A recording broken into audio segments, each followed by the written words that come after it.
Mga estudyante sa Bangaldan, Pangasinan, ibinida ang kanilang talento sa pista ng Nayon na bahagi ng selebrasyon ng Buwan ng Wika. Tunghayan sa report. Mula sa pagkanta,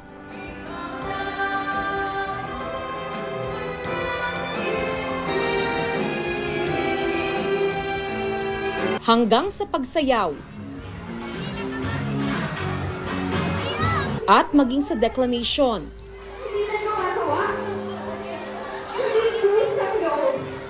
lutang na lutang ang husay ng mga estudyante sa pagpapamalas ng tradisyon at kulturang Pinoy. Kailangan po natin, hanggang sa henerasyon ngayon, kailangan po nating ipakita kung ano yung kinagisnan nating kultura. Mas nabibig po yung confidence po namin na nakakapag-perform po kami sa madaming tao po. Ibinida ng mga estudyante ng Bangaldan National High School ang kanilang talento sa pista ng Nayon na bahagi ng selebrasyon ng Buwan ng Wika. Unang beses ipinagdiwang simula ng tumamang pandemya noong 2020. Na-miss daw ng mga estudyante ang muling makapagtanghal.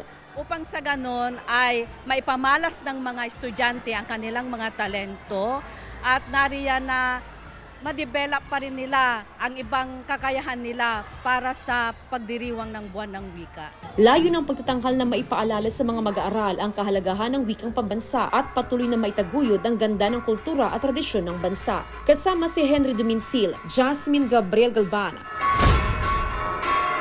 One North Central Luzon.